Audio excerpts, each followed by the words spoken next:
came working, back. mate. I think I was. Yeah, I was working hard too. I'm sure, really hard. Back-breaking. I'm sure I was. Yeah. But I got to tell you, that first 20 minutes of that Fiorentina game was some of the most glorious football I've seen us play in ages.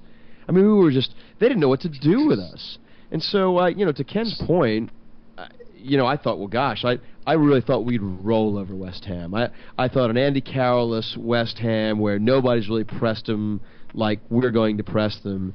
And, I mean, I felt we were dreadful. I made the comment, I felt like it was a bit of an embarrassing draw because I truthfully didn't think we deserved it. I mean, not that we ever gave up, but a lucky ricochet off a bit of a strange shot by Rose, and a Gooner to thank for shoving over Harry Kane, and he didn't even make the penalty, but thank God he rebounded. I mean, just weird stuff, and I just, again, I made the comment last week that felt like it was a sea change, felt like it was a mentality change, and then you go have a performance at home where every moment counts, and we were poor. I'm looking at the table right now. Because of what we did today, we now have gained 16 points from losing positions in the league. If we don't gain any of those 16 points, we're tied with Everton for 12th on 28 points. Well, and many of the naysayers that's a great point, Ken, and many of the naysayers will point exactly to that really, okay, are we that good? But the fact that we've made those points, it does make us worth crying about to a degree. Simon? It's interesting. I saw the original tweet where someone goaded Carlton Cole about, hey, if you're rolling around on the floor as a substitute and your own teammates won't kick the ball into touch, does that say you should probably hang up? And I think he said something to the words of Foxtrot, Oscar, Yankee, Charlie. And that went viral all over Twitter. So I kind of got a laugh out of that. To sum up both games, you were absolutely spot on. Fiorentina, we just really put them to the sword in the first 30 minutes. But again, we've proved time and time again that one goal for us is not enough, and we should have buried them in the first half, which is exactly what I think we wanted to do. And once they had equalised, the air went out of our balloon, and second half was just flat. And it was kind of like that a bit today. Although I think only for about 10, 12 minutes, we kind of showed any sign of life. Bentaleb's effort was very, very well taken, and a couple of other long-range shots, and that was it for the first half. And as I said, we huffed and puffed, and I just didn't see that. I was going to say fluidity. Yeah. I didn't see. You just said it. Yeah, I know. Simonism. Oh God, I didn't see that fluid style that we've seen recently, and I think that let us down. And obviously we were on the back foot, and the second goal went in. It was interesting for those who get to watch over here, and if they saw Goal Zone after the Liverpool game and listened to the two Robbies, Musto and Earl, break down the play. And I kind of highlighted this again. I don't want to slag off any players because that's not what we want to do on here, but they did highlight a couple of things that were interesting, which I didn't really see as the game was going on, but when you're watching it afterwards, it is interesting. Townsend was jogging back as Cresswell was running on into the box, received the pass that he crossed to Kouate to score.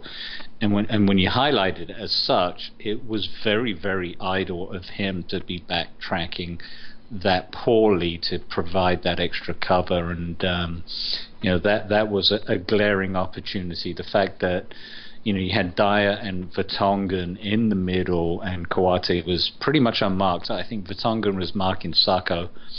And Dyer really didn't have, although he was goal side, he really didn't have Kouate in his sights. So Vertonghen should have closed that gap, and I think they showed that too. So it got between them, and obviously it was a great header, almost a free header. And then, they highlighted Danny Rose on the second goal, and talk about a schoolboy error, to have your arm up and then look around as Sacco comes in to score. That should never have happened.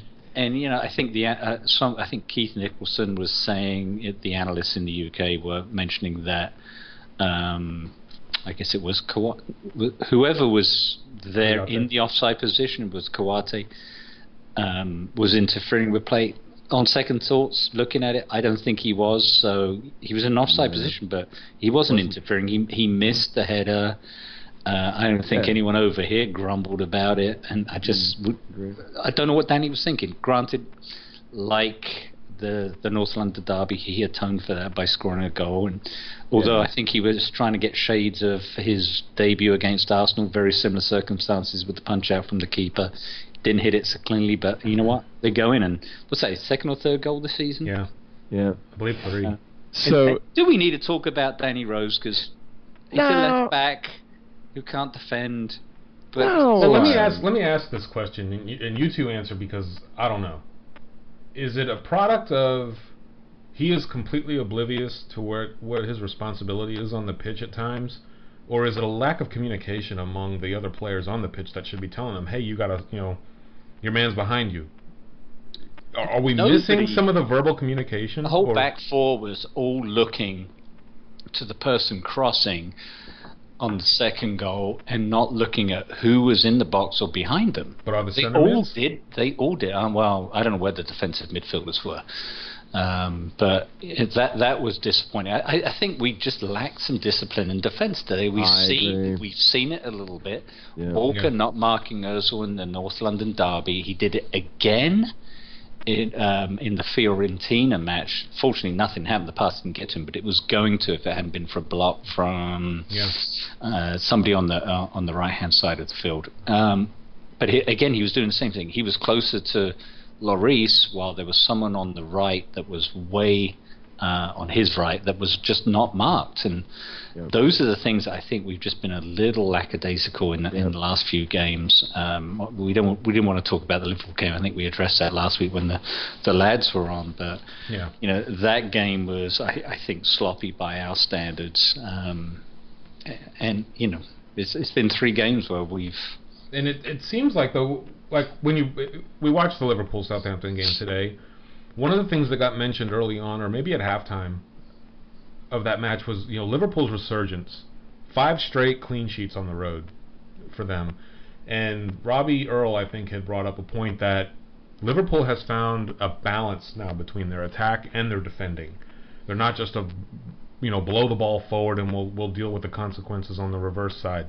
The Scum have probably inherited a little bit of that as well. They've gotten a little bit better defensively lately than what they were at the beginning of the year. And I think finding that balance of attack and defending, I think it hurts us a little bit just blowing these guys up the wings, Walker and Rose.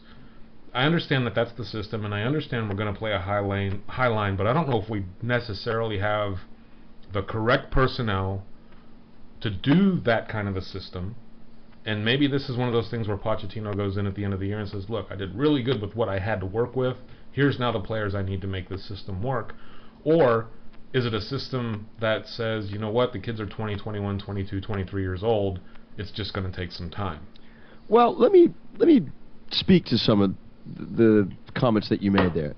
We simply haven't been scoring a whole lot of goals. So it makes, look, the dividing line, I thought about this all weekend long. The dividing line, like, a mistake here, a mistake there. Like you look at the Scum, they didn't blow Palace off of the pitch, but they made a couple of critical errors, 2 errors at poor times, and boom, they're out of that match. So we're not scoring 4 or 5 goals a match regularly, to where an odd mistake by Danny Rose, right, doesn't mean anything. That's exactly right. And so I think technically, and Simon's pointed this out, I think the back 4 is poor at times at getting their head around when ball's in the air. But do I think that? But Danny Rose, he played pretty well today in spots. He really did. He wasn't he certainly wasn't the a major sort of cause of problems.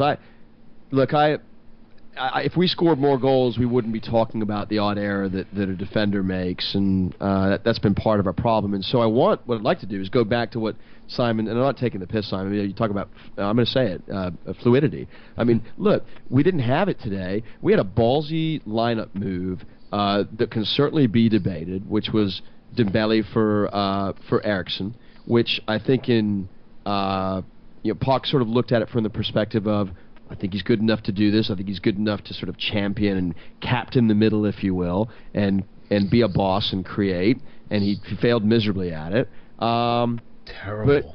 He was certainly a role in he was poor. He was poor. As hopeful as I was for him to do well, he was very poor, and he led to the first goal because he gave that ball. It was inexcusable what he did. But in fairness, did Eriksson really light the place afire when he came in? No, and I've been having this argument, and I hate saying that I'm arguing with people on Twitter and Facebook, but I am, that Eriksson disappears.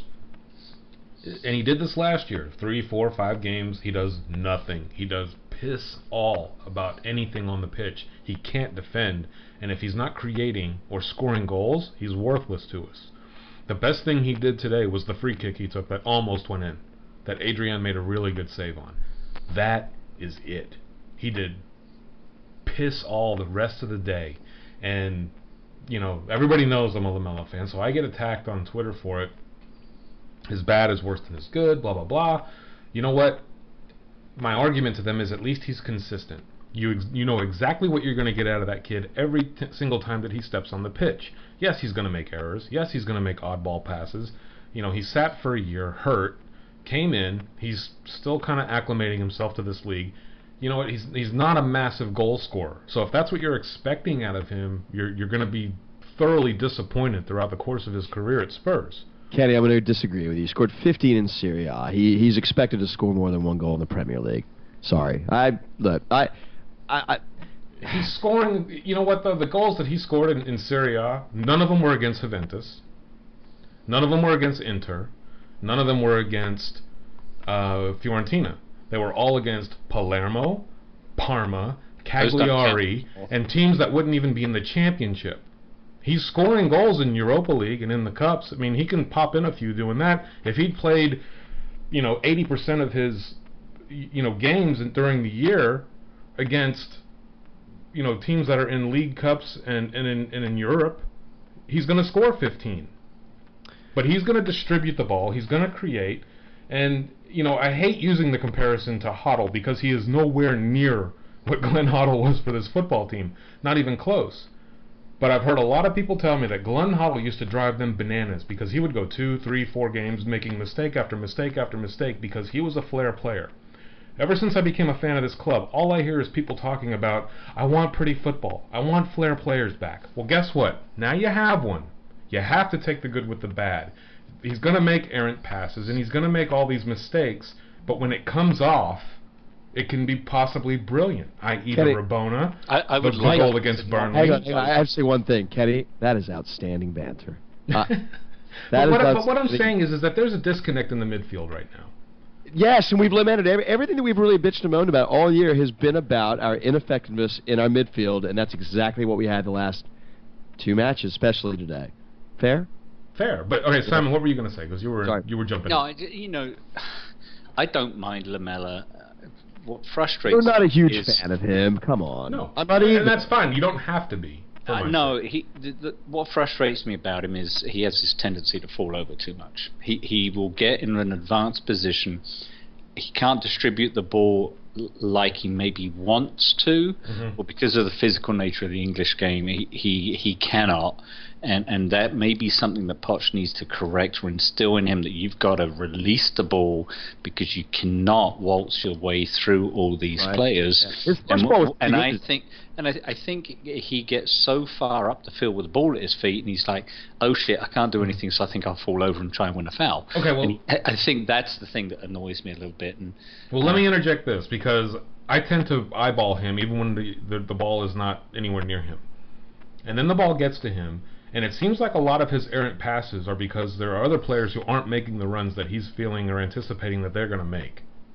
And that happens quite a bit. Not just with him. It happens with Eriksson. It happens with Soldado. It happened with Kane once today. There's balls being dumped into the box or into the corners or tried to be slid through. Now, some of them were weighted horribly today. So today is not a really good example. But And he was not alone. No, he was not alone. And, let me tell you that if Eriksson is put on the ball and he's surrounded by a player or two, he's going to get knocked off the ball if he doesn't have anywhere to distribute the ball to, because Eriksson is not the biggest guy in the world.